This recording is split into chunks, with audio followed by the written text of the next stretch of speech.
లో జరుగుతున్నటువంటి అన్యాయాల మీద మొట్టమొదటి కార్యక్రమం తీసుకొని నేను మాట్లాడినా.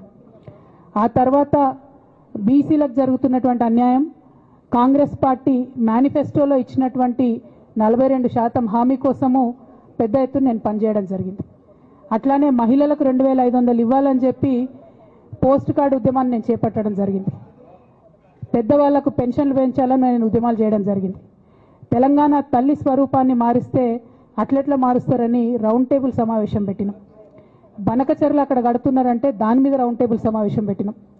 ఓవరాల్గా తెలంగాణ ప్రాజెక్టులు, అందుబాటులో ఉన్నటువంటి నీళ్లు, వీటన్నిటి మీద కూడా రౌండ్ టేబుల్ పెట్టినాం.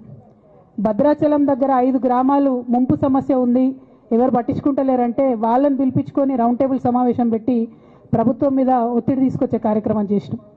ముఖ్యమంత్రి గారి సొంత జిల్లా మహబూబ్ నగర్లో భూ నిర్వాసితులకు అన్యాయం జరుగుతుందంటే నారాయణపేట నియోజకవర్గం వెళ్ళి వాళ్లకు మద్దతుగా మేము నిలబడి రావడం జరిగింది. అట్లానే 47 నియోజకవర్గాలలో బీఆర్ఎస్ కండువా బాజాప్తా కప్పుకొని, గులాబీ కండువా బాజాప్తా కప్పుకొని ఎక్కడికి పోతే అక్కడ రాహుల్ చంద్రశేఖర్ రెడ్డి గారిని రిక్వెస్ట్ చేసి భవన్ నుంచి అక్కడ ఉండేటటువంటి బీఆర్ఎస్ నాయకులకు అఫీషియల్ కమ్యూనికేషన్ చేపించి ప్రతి ఒక్క బీఆర్ఎస్ నాయకులకు, కార్యకర్తలకు మాట్లాడి ఆయా పర్యటనలకు వెళ్ళినప్పుడు అందరినీ కలుపుకొని బాజాప్తా గులాబీ కండువా వేసుకొని 47 నియోజకవర్గాలు నవంబర్ 23, 2024 నుండి ఈ రోజు వరకు నేను పర్యటన చేసి అనేక ప్రజా సమస్యల మీద మాట్లాడడం జరిగింది. మరి ఇవన్నీ పార్టీ వ్యతిరేక కార్యకలాపాలు అన్నది నాకు అర్థం కాలేదు. ఎట్లా వ్యతిరేక కార్యకలాపాలు అవుతాయన్నది కూడా ఒకసారి పార్టీ పెద్దలు పునరాలోచించుకోవాలని చెప్పి నేను రిక్వెస్ట్ చేస్తూ ఉన్నాను.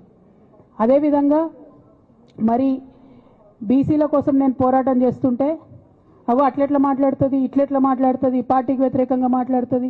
అరే, నేను కాంగ్రెస్ పెద్దల మీద ఒత్తిడి తీసుకొస్తుంటే బీసీలకు 42% అమలు చేయాలంటే ఏది పడితే అది చిల్వల్ పల్వల్గా నా మీద రాపించడం, ప్రచారం చేయడం, చాలా దారుణమైనటువంటి పనులు పార్టీలో ఉన్నటువంటి కొందరు పని కట్టుకొని, కత్తి కట్టుకొని నా మీద చేయడం జరిగింది. అట్లానే నేను ఒక మాట ఏమన్నా, సామాజిక తెలంగాణ సాధన కోసం నేను కట్టుబడి ఉన్నా అన్న. దానిలో తప్పేముంది? అసలు నాకు జన్మనిచ్చినటువంటి నా తండ్రి, ఈ ప్రాణాన్ని భిక్షగా ఇచ్చినటువంటి నా తండ్రి, ఆయన చిటికెన వేలు పట్టుకొని నేను ఓనమాలు నేర్చుకున్న ఉద్యమాలు ఎట్లా చేయాలని, ఆయన చిటికెల వేలు పట్టుకొని ప్రజలంటే ఏంది, ప్రజా సమస్యలు అంటే ఏంది, ఎందుకోసం దాని మీద గలమెత్తాలని చెప్పి నేను నేర్చుకున్నా. ఆ నాయకుడి స్ఫూర్తిగానే నేను సామాజిక తెలంగాణ మాట్లాడినా. భారతదేశం మొత్తంలో ఇన్ని రాష్ట్రాల్లో ముఖ్యమంత్రులు అయితే 75 ఏళ్ళ స్వతంత్ర భారతదేశం, 79 ఏళ్ళు స్వతంత్ర భారతదేశంలో దళిత